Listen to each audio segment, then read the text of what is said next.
ప్రపంచాన్ని మా నాన్న నాకు పరిచయం చేశాడు. ఇంత అందమైన ప్రపంచం నాది.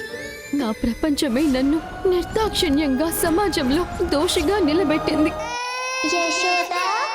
ఇవే ఇవే జీవన తరంగాలు, ఇవే ఇవే జీవన తరంగాలు, జీవన తరంగాలు.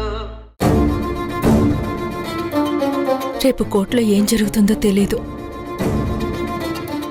న్యాయం నా వైపే ఉందని నాకు తెలుసు. అప్పుడు నాకు అనుకూలంగా తీర్పు వస్తుంది.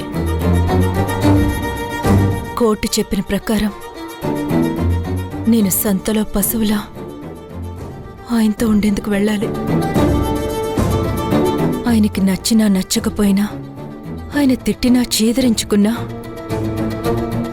ఆయన దగ్గరే పడుండాలి. అది నాకు నచ్చలేదు. అందుకే అందరూ నాదే తెలివి తక్కువ నిర్ణయం అనుకున్నా సరే నేనే ముందుగా విడాకులు ఇస్తానని చెప్పేసి వచ్చాను. ఎందుకంటే ఏం చేయను.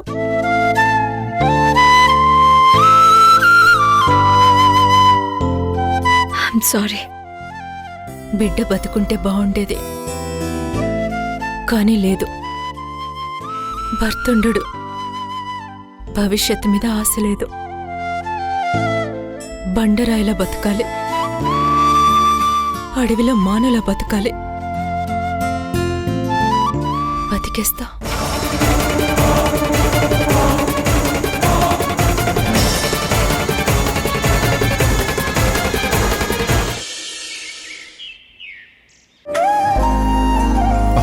సారీ వివేక్, మళ్ళీ ఢిల్లీ వచ్చే ఉద్దేశం నాకు లేదు.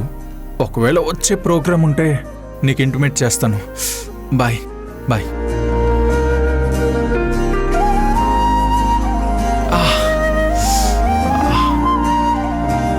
మసాజ్ చేసాక ఏమైనా బెటర్మెంట్ అనిపిస్తుందా? Little bit better. Nurse massage చేసిన తర్వాత వర్కౌట్ అయింది అనిపిస్తుంది. రియలీ? అలాంటి మసాజ్ అయితే నేనే చేస్తాను. దేవిక, నీకెందుకు శ్రమ? నర్స్ చేస్తుంది కదా. పర్లేదు, అదేమీ రాకెట్ సైన్స్ ఏమీ కాదు కదా. మీరుండండి.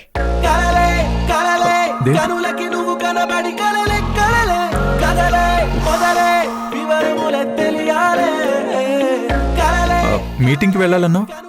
మీ పని అయ్యాకే వెళ్తాను.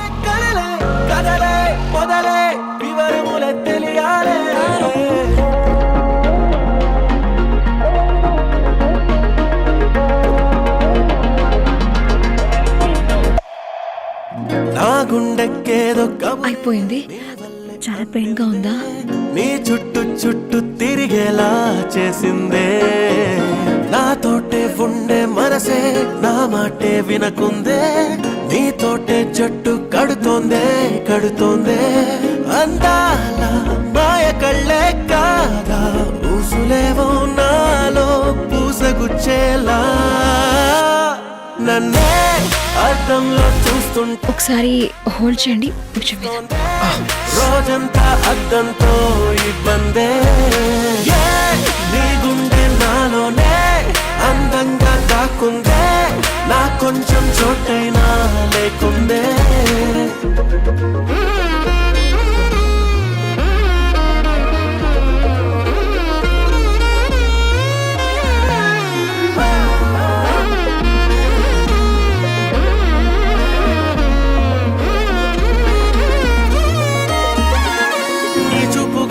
వేసే చేసావు బాణమతే, నా దారి మారిందిలే పిల్ల నీ వలనే. గారాలు పోయేటిగాలే రాగాలు పాడిందిలే, నాలోని ప్రాణాలిలా ఉప్పొంగిపోయే వాగల్లే. నువ్విలా మసాజ్ చేస్తుంటే నాకేమనిపిస్తుందో తెలుసా దేవిక? అవునా? ఏమనిపిస్తుంది?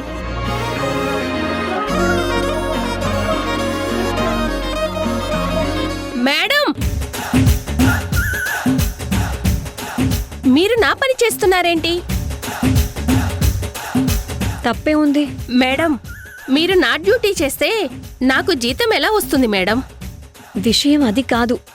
ఆయన సఫర్ అవుతుంటే మసాజ్ చేస్తున్నాను. ఇప్పుడు నేను వచ్చాను కదా, నేను చేస్తాను, మీరు పక్కకు తప్పుకోండి. సర్లే తనని చేయని దేవిక. ఇంకో 2 రోజుల్లో కంప్లీట్ గా పెయిన్ పోతుంది. సారీ హ్యాండ్ నార్మల్ గా మారిపోతుంది. నాది గ్యారెంటీ మేడం.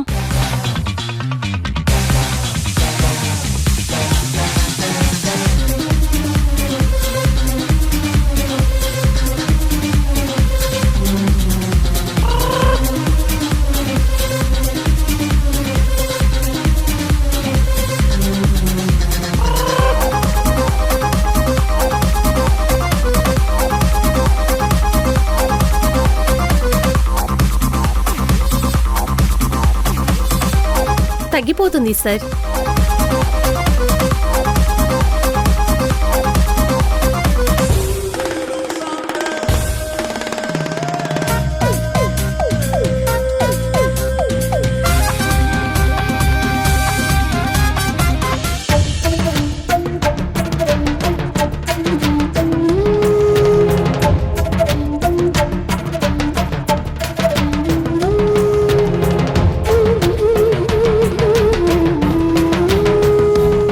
బిహేవియర్ నాకు నచ్చలేదు. అయినా కళ్యాణ్ కూడా ఆమెకే సపోర్ట్ చేస్తున్నాడు. ఏ నా వైఫ్ జాగ్రత్తగా చేస్తుంది అనొచ్చు కదా.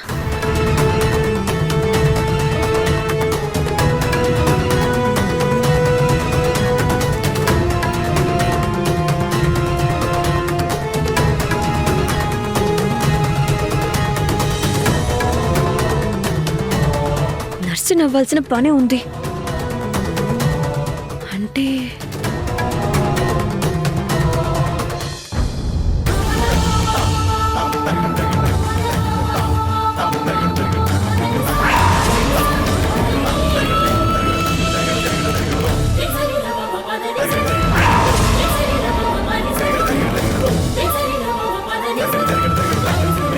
కళ్యాణ్ నిజంగా మారలేదా?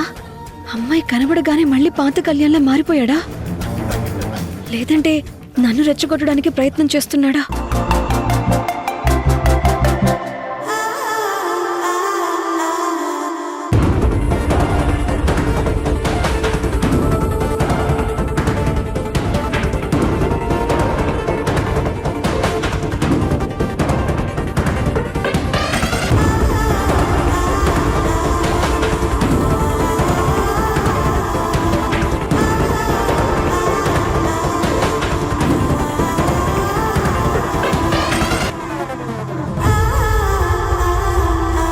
పనిలో నవ్వులేంటి? సార్ ముందే టాబ్లెట్ వేసుకున్నారు మేడం. డోస్ ఎక్కువ అవడం వల్ల సార్కి మత్తొచ్చినట్లయింది. నిద్రపోతున్నారు మేడం. నిజమా? అవును మేడం. తూలి పడబోతుంటే నాకు నవ్వాగలేదు. Sorry madam. అవునా? ఇక మీరు వెళ్ళండి. Okay madam.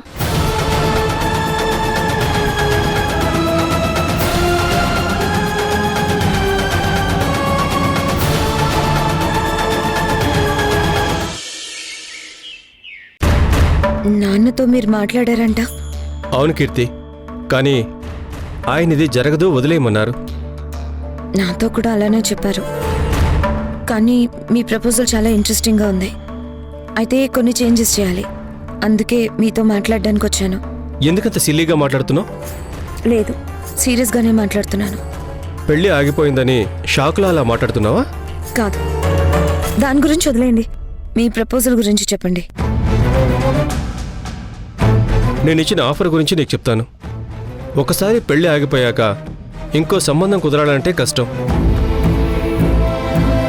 పీటల వరకు వచ్చిన పెళ్లి ఎందుకు ఆగిపోయిందని గుడ్డు మీద ఈకలు పీకినట్లు పీకు తింటారు. కాబట్టి నీ సిచ్యువేషన్ దృష్టిలో పెట్టుకుని నేను చెప్పేది విను. చెప్పండి. మీ నాన్నతో చెప్పాను పెళ్లి సింపుల్గా చేయండి అని. సరే.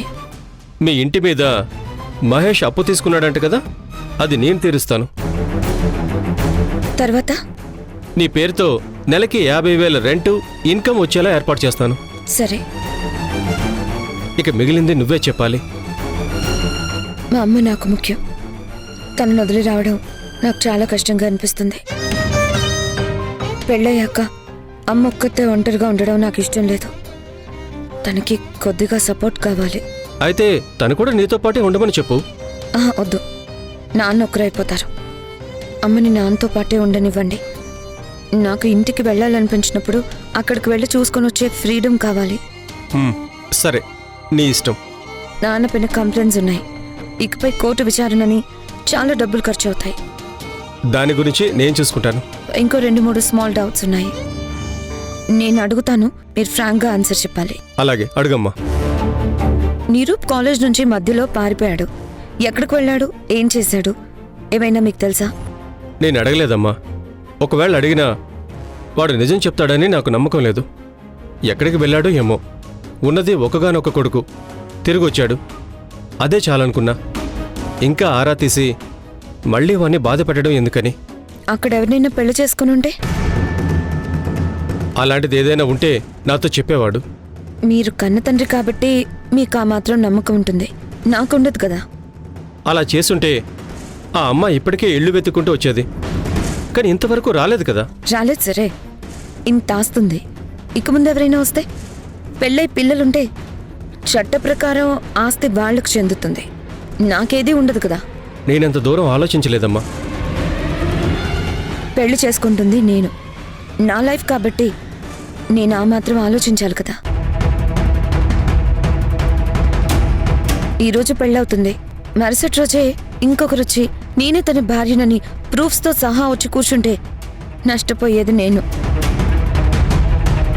పోనీ అలాంటిదేం లేదని అనుకుంటే, మీ కొడుకున్న రెప్యుటేషన్ చూస్తే నన్ను ఏ అర్ధరాత్రిలో వదిలేసి వెళ్ళిపోవడనే గ్యారెంటీ ఏంటి?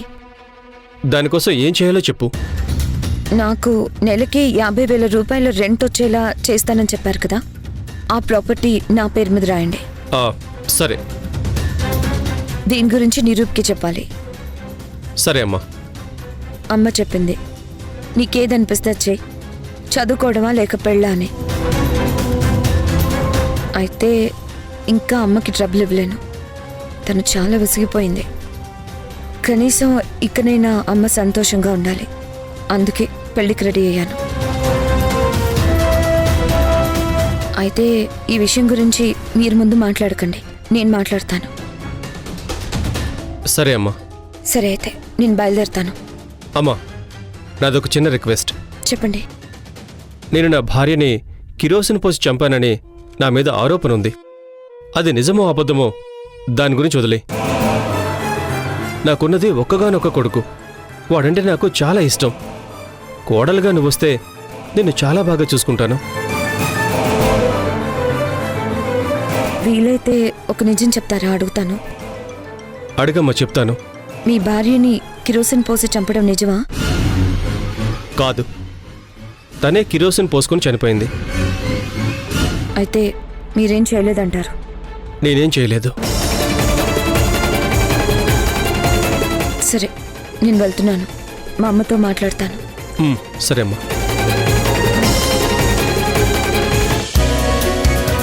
Madam pizza, pizza delivery madam. Madam pizza delivery. Madam pizza. Madam pen drive.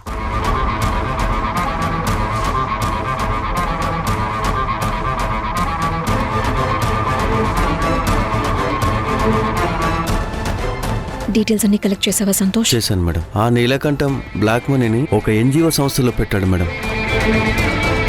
అన్ని డీటెయిల్స్ ఆ పెన్ డ్రైవ్లో ఉన్నాయి మేడం.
దేవిక, హే, పిజ్జా నా కోసమా? ఇవ్వు. ఏయ్! ఓ సారీ దేవిక, ఫోన్ స్లిప్ అయి పడబోతుంటే పట్టుకునే కంగారులో ఇలా అయింది. It's okay. మీకోసమే పిజ్జా తెప్పించాను. వెళ్ళండి, చల్లారిపోక ముందే తినండి. Wow, thank you.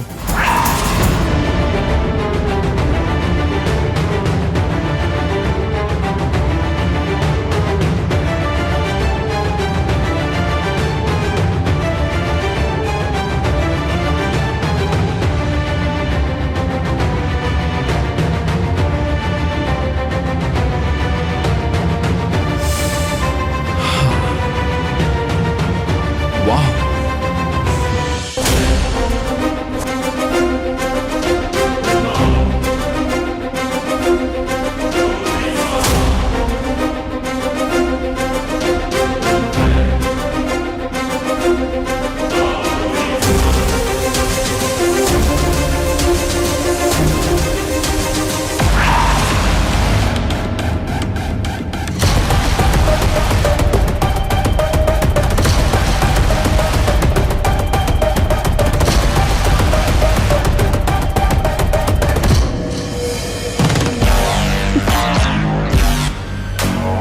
డేటా మొత్తం క్రాష్ అయిపోయింది. కష్టపడి కలెక్ట్ చేసిన డేటా అంతా పోయింది. దేవిక, త్వరగా రా, పిజ్జా చల్లారిపోతుంది.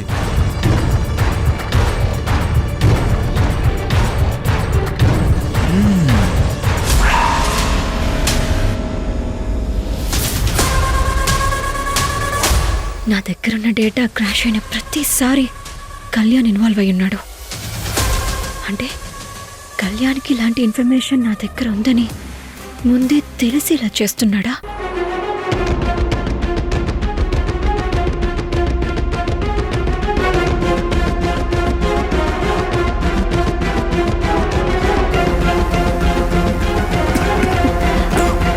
వాటర్ తీసుకోండి.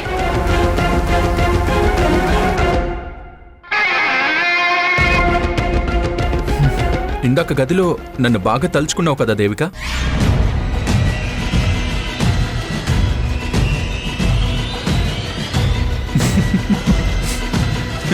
Just joking.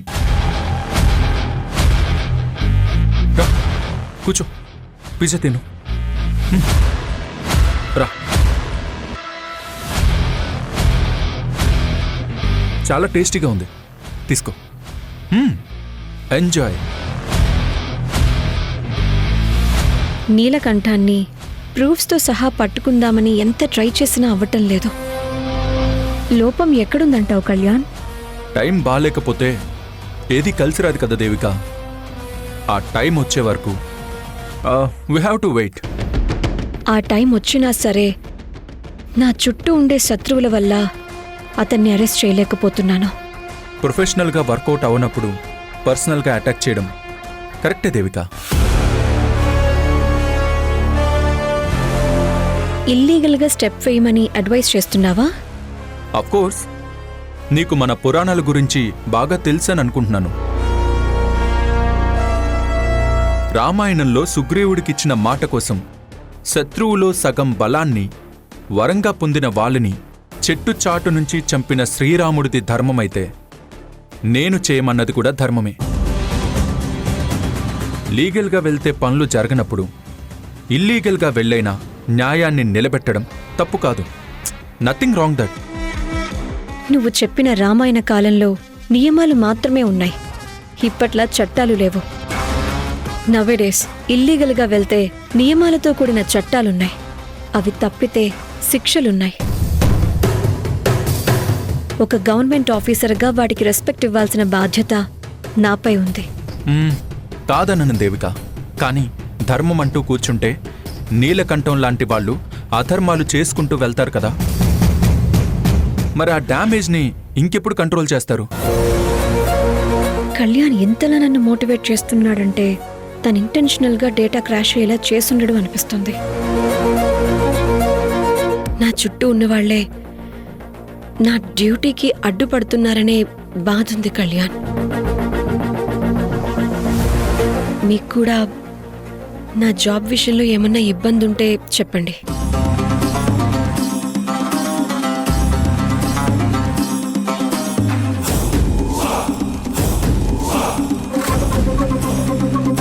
దేవిక, నువ్వు కావాలని వచ్చిన వాణ్ణి, నువ్వు చేసే ప్రతి పనిని ఇష్టపడతానే తప్ప ఇబ్బందిగా ఫీల్ అవ్వను. నీ జాబ్కి కూడా ఇబ్బంది కలిగించను.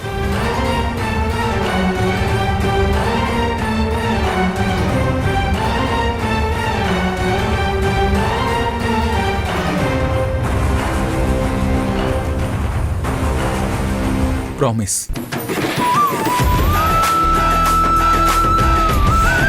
హే, పిజ్జా చల్లారిపోతుంది. తిను తిను తిను.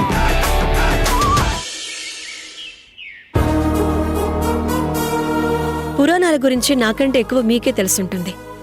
కర్ణుడు ఎంత పెద్ద వీరుడు, కానీ అధర్మం పక్షాన నిలబడ్డాడు. యుద్ధభూమిలో నేల కొరిగాడు. మీరు అంతే.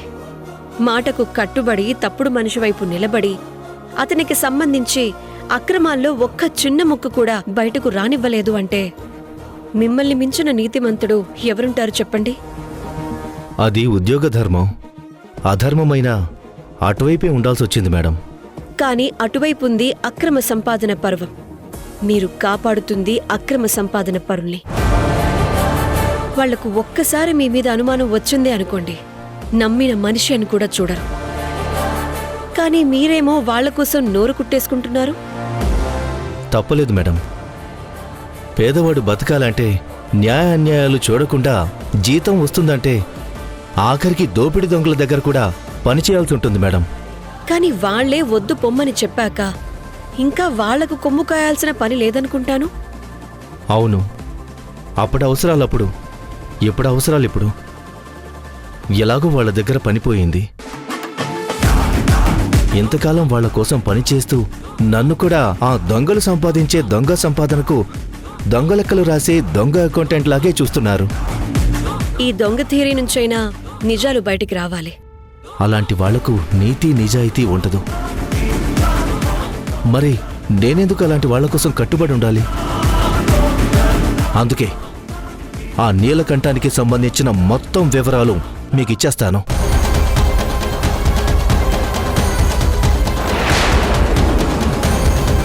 ఎవరి కోసం వెయిట్ చేస్తున్నారు?